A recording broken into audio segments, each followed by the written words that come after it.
Salut la team Show Foot, salut à toutes et à tous. Bienvenue dans votre émission Show Foot. Aujourd'hui, on va revenir sur les huitièmes de finale de la Coupe d'Afrique qui se sont terminés. Donc, on va faire un petit bilan de ces huitièmes de finale. Bon, avant toute chose, je vais d'abord saluer mon acolyte, mon gars Chris. Comment mon gars? Ça va quoi? Bah écoute, tout se passe bien, hein, donc on a fait le taf, on a bossé et on va voir ce que ça va donner. On va voir ce que ça va donner. Bon, premier match de ces huitièmes de finale, le Burkina face au Gabon.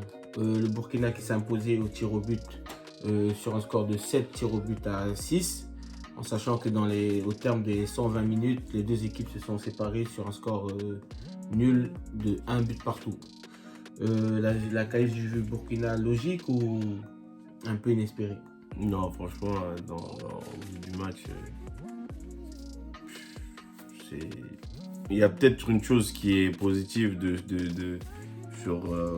pour le Burkina, c'est le replacement, c'est le dispositif burkinabé qui a été revu par le coach et qui a décidé de faire évoluer Bertrand Traoré en pointe. Ce qui était différent des autres matchs parce que voilà, il commençait à devenir un peu trop prévisible sur ses actions. C'est vrai qu'on avait un Bertrand Traoré très remuant et à l'origine de la plupart des attaques. Et c'est vrai que les Burkinabés ont eu une dizaine d'occasions et 5 occasions franches. Donc on en venait même à se demander comment il peut faire pour ne pas gagner ce match dans le temps réglementaire. Mais bon, la chance, hein, les tirs au but, c'est la loterie et je pense que la meilleure équipe a réussi à se qualifier quand même. Oh, oui. La meilleure sur le plan, sur ce qui a été proposé, oui, bien sûr. Après aussi, bon, je ne vais pas cracher dans la sauce, mais l'arbitrage aussi, ça joue un rôle important. Et dans ce match-là, il n'a pas forcément été au top. Donc, c'est vrai qu'on a un hors-jeu de Boupendza qui est sifflé, mais qui aurait dû être, on va dire, un peu plus flex et laisser l'action au moins aller à son terme et voir ce que ça donne. D'habitude, c'est ce que les arbitres font, mais là, sur ce coup-là, ils n'ont pas voulu le faire. Donc, bon, après, c'est leur décision. Voilà quoi. Voilà, Burkina Faso, premier qualifié pour les quarts de finale. On va passer au second match. Et je rappelle que le match du Burkina contre le Gabon s'est joué au stade de Limbé. Donc c'était une délocalisation pour les Burkinabés, puisqu'il leur a plutôt bien réussi. Deuxième rencontre, une rencontre très attendue. Le Nigeria, ultra favori de la compétition, s'est incliné 1-0 face à une équipe de Tunisie très bien organisée. Je rappelle que le match s'est joué à Garoua, donc une région très chaude du Cameroun. Mais les Tunisiens ont su rester fidèles à leurs principes, toujours très bien organisés.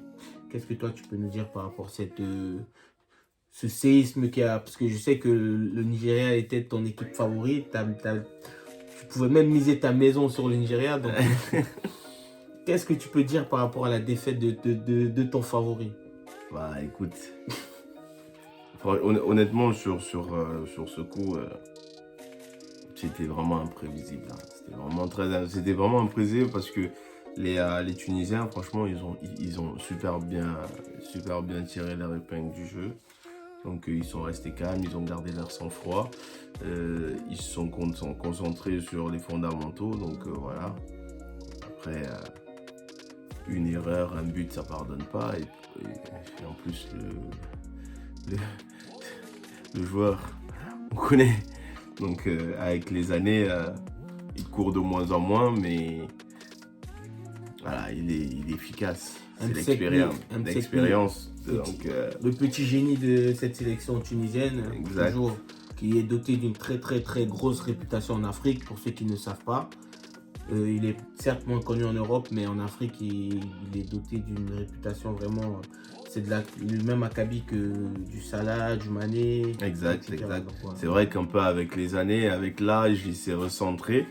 Il est moins vif, il manque de vivacité, moins de course, mais en tout cas, il est toujours aussi dangereux. On l'a vu donc dans ce match-là et sur cette action-là. Il lui en fallait qu'une seule et voilà, et c'était bon. Félicitations à la Tunisie, hein, qualifiée pour les quarts de finale. Bon, maintenant, on va passer au troisième match de ces huitièmes de finale. La Guinée qui s'incline 1-0 face à la Gambie.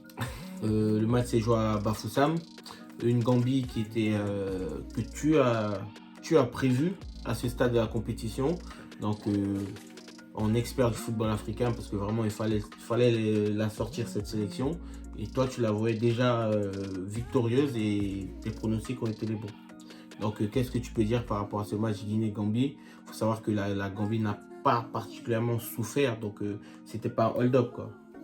C'était pas un hold-up. Et puis aussi sur l'action du but gambien, on voit vraiment l'état d'esprit de la Gambie et surtout son football, il est encore de plus en plus rayonnant parce que là, on voit que c'est une équipe qui progresse match après match et un staff technique qui bosse quoi.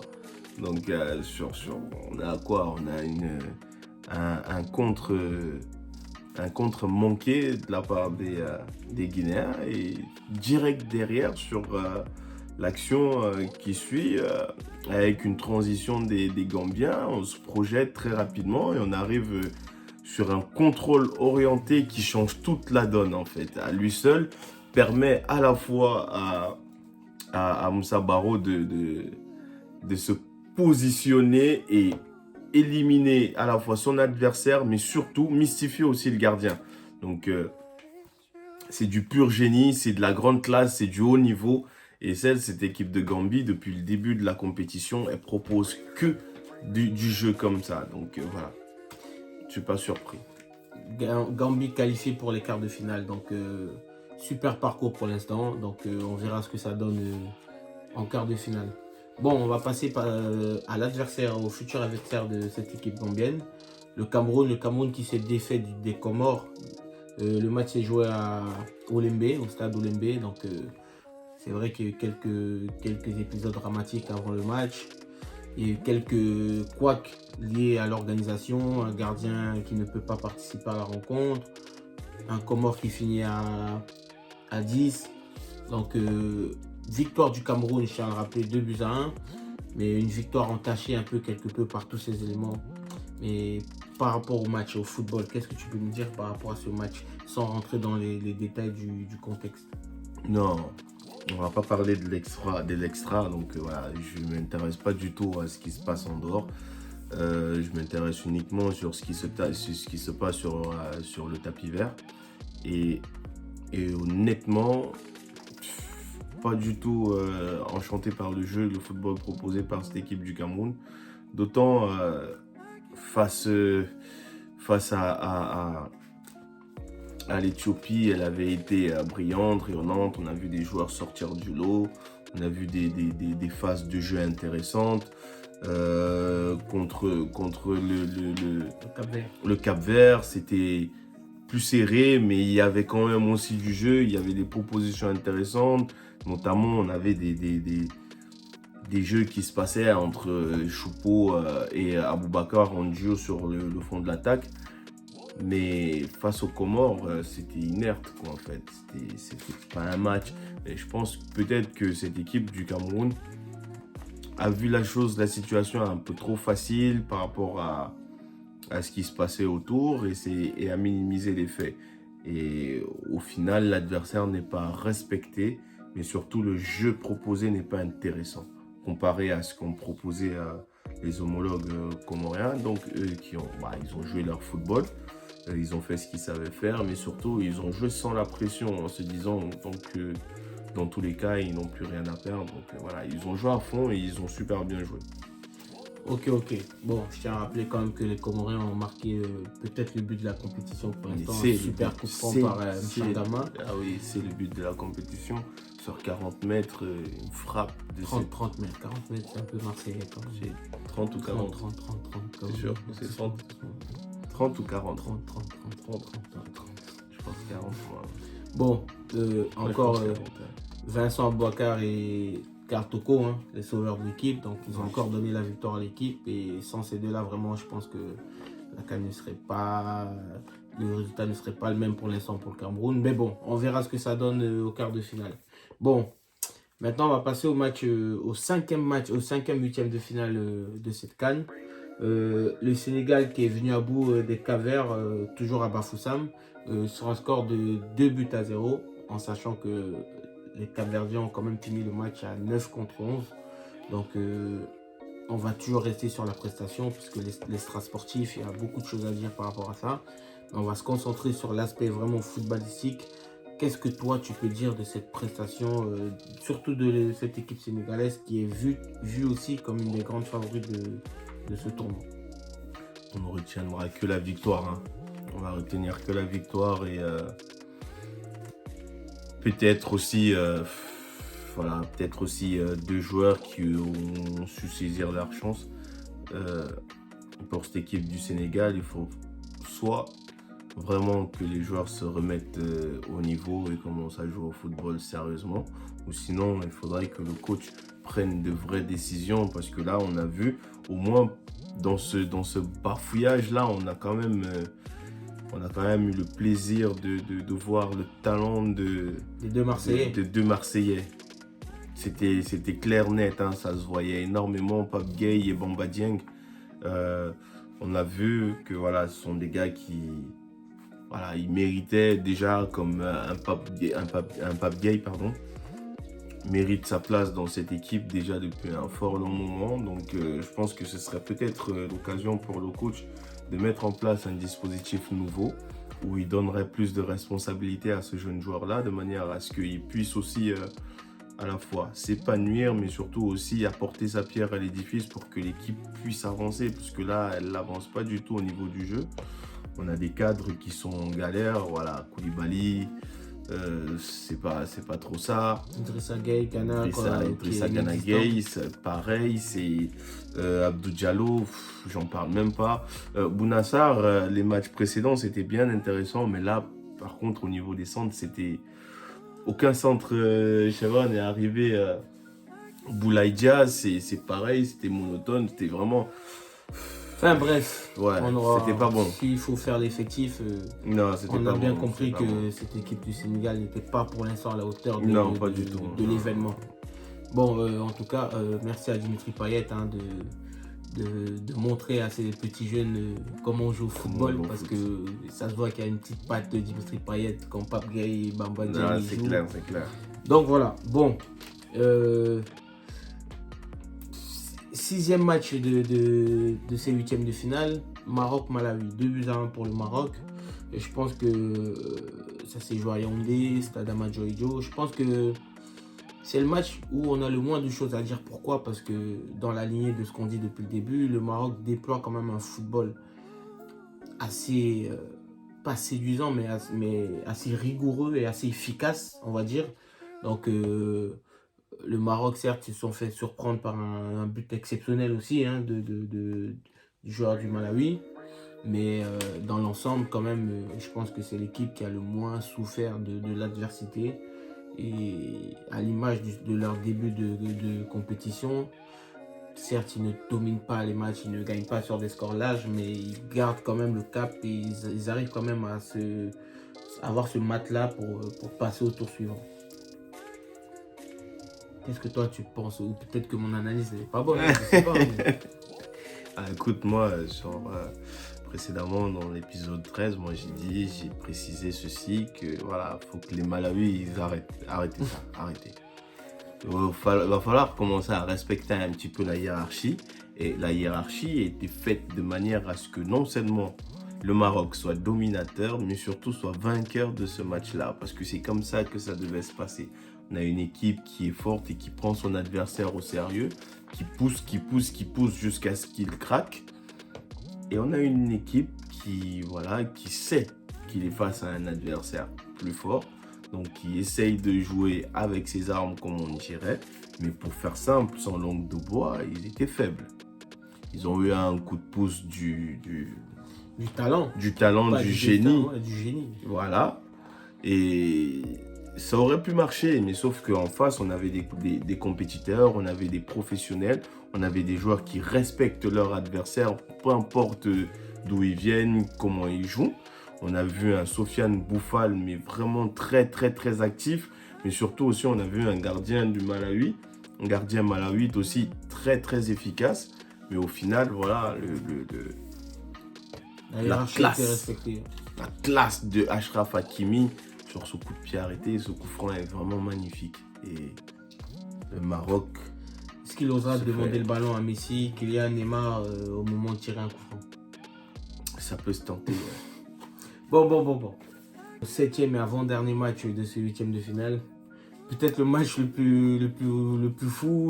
Côte d'Ivoire-Égypte. 0-0 au terme des 120 minutes possibles dans un match de football. Et 5-4 pour les Égyptiens au tir au but. Avec un raté monumental de Eric Bailly. Un tir au but vraiment inexplicable.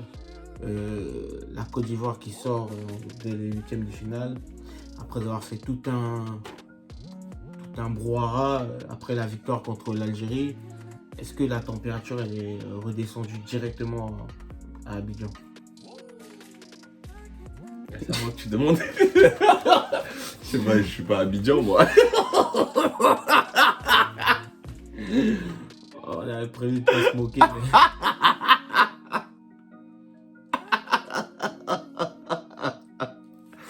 Bah écoute, là j'ai un petit chat noir. Et ces chats noirs là, franchement, ils résument bien le truc. Je pense que la Côte d'Ivoire, c'est vraiment dommage. Hein. C'est dommage parce que sur un match comme celui-là, après avoir donné autant d'énergie sur le match contre l'Algérie, je pense que là, c'était juste, il fallait qu'ils confirment. Et je pense que les Ivoiriens, s'ils gagnaient ce match-là, je pense que plus rien pourrait les arrêter après ça. Il n'y avait aucune équipe qui serait capable de pouvoir les arrêter s'ils le gagnaient. Mais malheureusement, ils ne l'ont pas gagné. Et ce genre de match-là, il faut le gagner. Parce que ça, c'est un match limite, c'est une affiche de finale, ça. C'est une affiche de finale de compétition. Et surtout, quand je vois la manière dont la séance des tirs au but a été gérée, franchement, je trouve ça dommage. Parce que côté égyptien, on a vu carrément un leader, un chef de guerre choisir ses lieutenants prêts à partir à la guerre. Donc la manière dont Mohamed Salah s'adresse à ses coéquipiers avant la séance de tir au but, elle est juste exceptionnelle. Et quand on voit ça, on comprend tout de suite à la manière dont ils ont géré les deux parties, la manière dont a été gérée cette séance de tir au but. Donc on a 4 joueurs qui évoluent en première ligue, qui vont tirer. C'est des joueurs qui connaissent l'intensité du football et la pression du haut niveau. Et en face, on a quand même, si j'enlève Mohamed Salah, El Neni, on a pratiquement que des joueurs qui jouent en Afrique, non? Mais c'est vrai que voilà, le fait pour ces Égyptiens-là d'évoluer dans le continent, voilà, ils connaissent le football africain, c'est-à-dire qu'ils connaissent les rouages, les terrains africains, les compétitions africaines, mais surtout ils connaissent l'importance que cela représente. Donc ils ne vont pas tirer un penalty au hasard. Donc tu estimes que des joueurs comme Pépé, comme Bailly, des joueurs qui prennent un peu ça à la légère, ou ils ne prennent pas l'ampleur de l'événement. Ils n'ont pas pris l'ampleur de l'événement. Ça veut dire quoi? Ils se sont dit c'est de l'acquis. Voilà, on a un bon gardien. Eux, leur gardien titulaire est sorti pendant le match sous blessure. Donc là, ils ont un gardien remplaçant. Ça ne va pas être tout feu, tout flamme. Donc voilà, nous, on est bon, on est confiant. Voilà, Nicolas Pépé, il tire un bon penalty.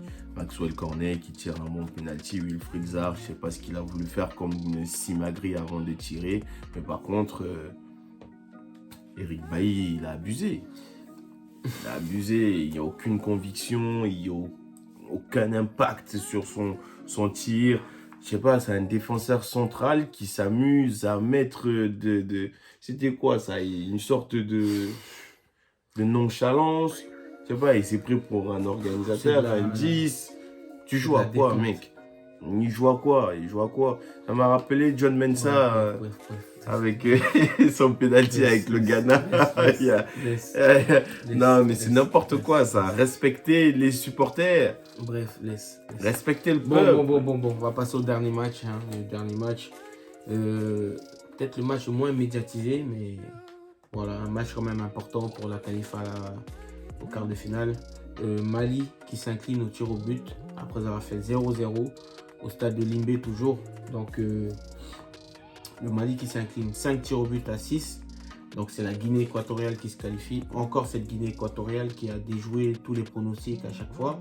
Donc elle est sortie du groupe de l'Algérie, de la Côte d'Ivoire, Sierra Leone. Donc là voilà en quart de finale. Ton petit sentiment, parce que le Mali aussi, faut pas oublier que tu as placé le Mali au même titre que ces Marocains, avec de la rigueur, qui font pas de bruit, ils avancent machin. Mais ces Maliens, est-ce qu'ils n'ont pas été trop naïfs? À un moment on voit une action où il y a clairement main, ils ne se plaignent pas, rien. Est-ce qu'ils sont trop gentils, trop bons, trop cons, pas? Non. Ça, c'est de l'excès de confiance. C'est de l'excès de confiance, le manque de respect de l'adversaire et ils l'ont payé cash. Parce que quand tu arrives dans une situation, on est là pour jouer au football. On joue au football, on regarde le football. On n'est pas là, on n'est pas au restaurant du cœur, on n'est pas chez l'abbé Pierre. Nous ne sommes pas on n'est pas là pour faire du social. Il y a penalty, il y a les arbitres qui sont là. Demandez la VAR, c'est là.